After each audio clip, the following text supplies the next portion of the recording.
Welcome to Finance Reborn. What I'm about to reveal will fundamentally change how you understand money, currencies, and the global financial order.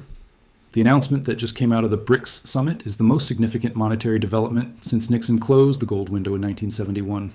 BRICS has officially announced a silver-backed currency unit. This is not a proposal. This is not a discussion item. This is a formal declaration by nations representing over 40% of the world's population that they're creating an alternative to the US dollar backed by physical silver. Let me say that again so you understand the magnitude. China, Russia, India, Brazil, South Africa, and their expanding coalition of partner nations have announced a new settlement currency partially backed by silver reserves, a currency designed specifically to bypass the dollar in international trade. A currency that gives silver an official monetary role for the first time in over a century. This is not speculation. This is documented in the official BRICS Summit communique released 72 hours ago. A communique that Western media has barely mentioned because they understand what it means. The dollar's status as the world's reserve currency is under direct attack. The petrodollar system that has dominated global trade for 50 years is being dismantled in real time, and silver has just been elevated from industrial commodity to monetary foundation. Today, I'm going to show you exactly what BRICS announced, exactly how this silver-backed currency will function, and exactly why this accelerates the dollar collapse that anyone paying attention saw coming. Let me explain exactly what BRICS announced and why this represents a fundamental break from the existing monetary order. The BRICS Summit concluded with a joint declaration establishing what they are calling the BRICS Settlement Unit, or BSU. This unit will function as a common denominator for trade between member nations, reducing dependence on dollar-based settlement. The BSU is backed by a basket of assets held in a newly created BRICS monetary reserve. This reserve includes gold, silver, and a weighted basket of member nation currencies. Here's the critical detail that changes everything for silver. Silver comprises 20% of the backing basket, gold comprises 40%, member currencies comprise the remaining 40%, 20% silver backing, for a currency that will be used by nations representing 3.5 billion people, for trade flows that currently exceed $8 trillion annually. Let me walk you through the math. If BRICS trade settlement shifts just 30% to the new BSU system over the next 5 years, that represents approximately $2.4 trillion in annual settlement volume. 20% of backing must come from silver. At current prices, supporting $2.4 trillion in trade requires approximately 5 billion ounces of silver reserves. Global annual mine production is 820 million ounces.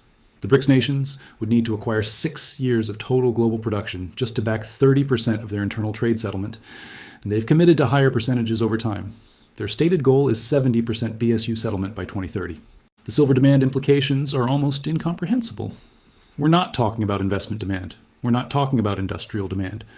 We're talking about monetary demand from nations with combined GDP exceeding 28 trillion. This is why the dollar collapse is accelerating. Not because of American weakness alone, but because a credible alternative is emerging. An alternative backed by hard assets. An alternative specifically designed to reduce dollar dependence. An alternative that makes silver central to the new monetary architecture. Before I show you exactly how this silver-backed system will function, and why it makes higher silver prices inevitable, I need you to do something. If you understand that this BRICS announcement changes everything about the global monetary order, hit that like button right now. This information is being suppressed by Western media. Your engagement helps break through. And if you're not subscribed, click subscribe and turn on notifications. The monetary shift I'm documenting will unfold over months and years. You need to stay informed as each development occurs. Now let me show you exactly how the silver-backed BSU will function. The BRICS Settlement Unit is designed with several key mechanisms that ensure silver remains central to its operation. Mechanism 1 is the reserve requirement. Every participating nation must contribute to the BRICS monetary reserve in proportion to their trade volume. Contributions must be 60% in physical gold and silver, with silver comprising at least 1/3 of the precious metals portion. This requirement creates ongoing sustained demand for physical silver from sovereign buyers. Every time trade volume increases, reserve contributions must increase. Every time a new nation joins BRICS, they must contribute silver to participate. The initial reserve target is 2 billion ounces of silver by 2026. That's 2.5 years of total global production dedicated to a single purpose. Mechanism 2 is the price reference system. The BSU will use a weighted average of Shanghai and BRICS exchange silver prices as its reference, explicitly excluding COMEX and London prices. This is a direct rejection of Western price discovery. BRICS is saying they no longer accept prices set in markets they consider manipulated. They will determine silver's value based on physical market transactions in their own exchanges. This mechanism alone could create a permanent price divergence between East and West. Shanghai silver could trade at $150, while COMEX shows $95. The BSU would reference the $150 price. Western paper manipulation would become irrelevant to global trade settlement. Mechanism 3 is the conversion guarantee. Any nation holding BSU units can request conversion to physical silver or gold at the prevailing reference price. The BRICS monetary reserve guarantees this conversion within 90 days. This convertibility is what separates the BSU from fiat currencies. Dollars are backed by nothing but confidence. BSU units are backed by physical metal with a contractual conversion right. This guarantee creates a floor under silver prices. If silver falls significantly below BSU reference values, nations would convert BSU to silver and profit from arbitrage. The conversion mechanism creates automatic buying pressure whenever prices decline. Mechanism 4 is the expansion protocol. The BRICS framework includes provisions for new members to join. Each new member must contribute to the reserve and must accept BSU settlement for at least 30% of their BRICS trade within 2 years.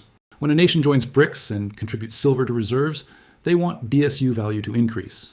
Higher BSU value means their reserve contribution is worth more. They're incentivized to promote BSU adoption. Every new member adds silver to reserves, increasing total backing, increasing BSU credibility, attracting more members. The silver backing creates a virtuous cycle that paper currency alternatives could never achieve. And here's the genius. As silver prices rise due to BSU demand, existing reserve holdings become more valuable. Early adopters are rewarded. Late adopters must pay higher prices for their required contributions. This creates urgency to join early. Nations considering BRICS membership are incentivized to apply now before silver prices rise further. The announcement itself accelerates adoption. We're watching a carefully designed monetary system that uses silver's scarcity to create adoption momentum. The more successful it becomes, the more expensive joining becomes. The faster nations try to join before costs increase. This is why I'm certain the BSU will succeed. The incentive structure guarantees its own adoption, and that adoption guarantees silver demand at levels never seen in modern history. Now, I know some of you have objections. You're thinking that the dollar has survived challenges before, that BRICS nations have competing interests, that silver backing is impractical. Let me address these concerns. Objection 1. The dollar has survived previous challenges and will survive this one. My response? Previous challenges lacked critical mass and credible alternatives. The BSU has both. It's backed by physical assets, not promises. It's supported by nations representing half the global economy. It offers sanctions immunity that no dollar alternative ever provided. This challenge is structurally different from all previous attempts. Objection 2. BRICS nations have competing interests and will fragment. My response? They do have competing interests, but they share one overwhelming common interest: reducing vulnerability to dollar weaponization. After watching Russia's reserves get frozen, every nation understands the risk of dollar dependence.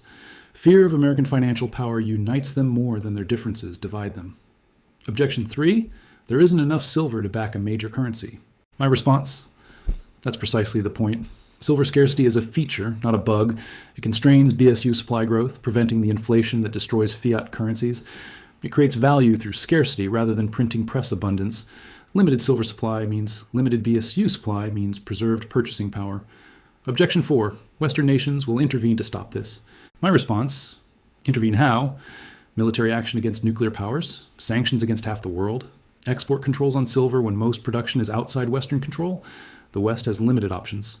And every aggressive response validates BRICS claims about dollar weaponization, accelerating adoption. The objections reflect wishful thinking about dollar permanence. The structural reality is that a credible alternative now exists. Once alternatives exist, network effects work against incumbents. The dollar's decline isn't inevitable immediately, but its monopoly is permanently broken.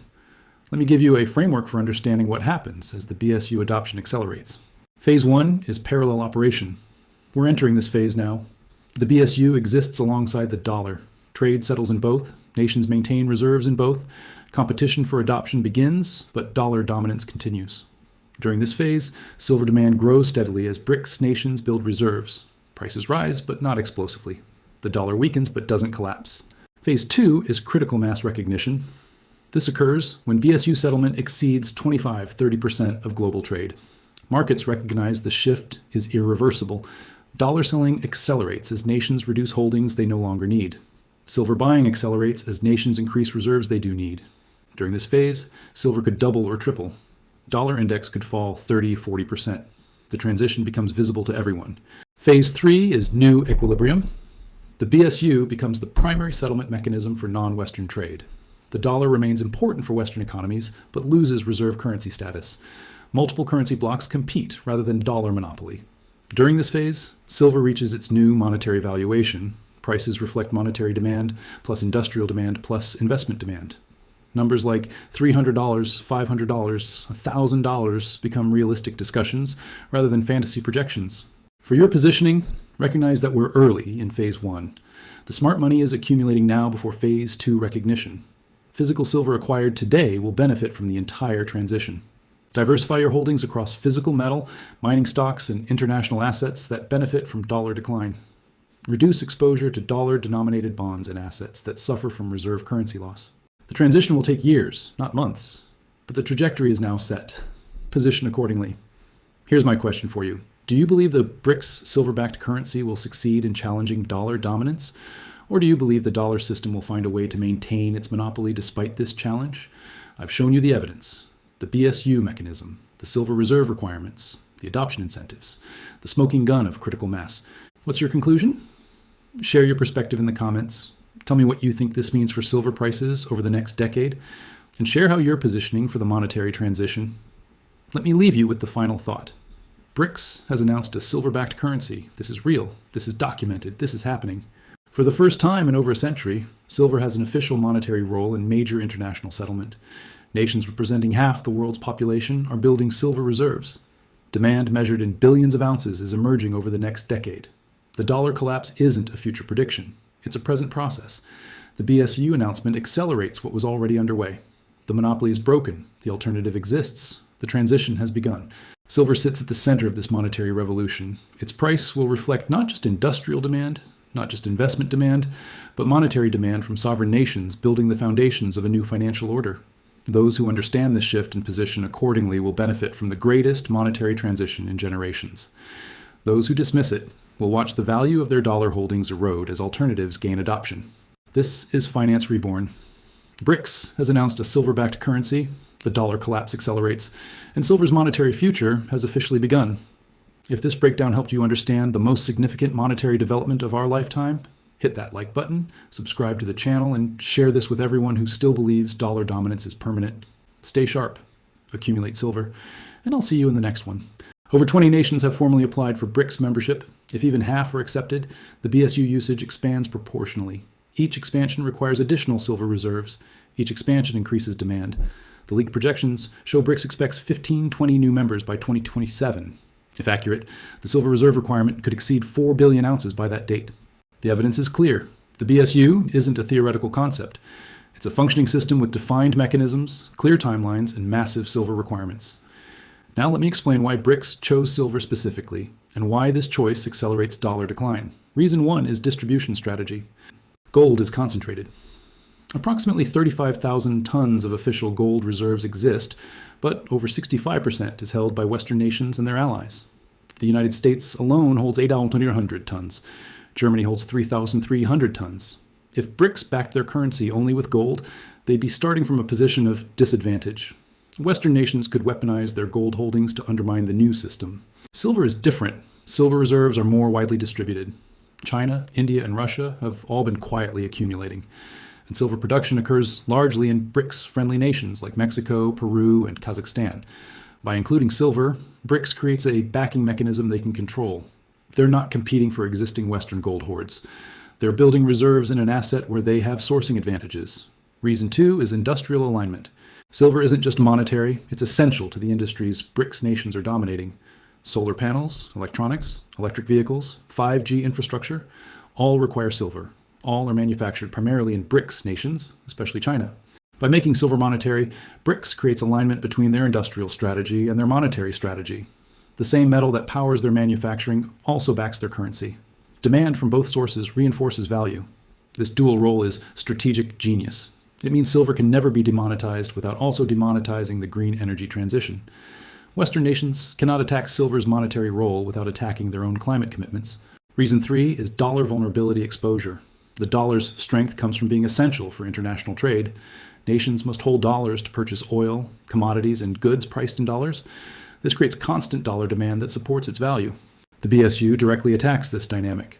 If BRICS nations settle trade among themselves in BSU instead of dollars, they need fewer dollar reserves. If they need fewer dollars, they sell existing holdings.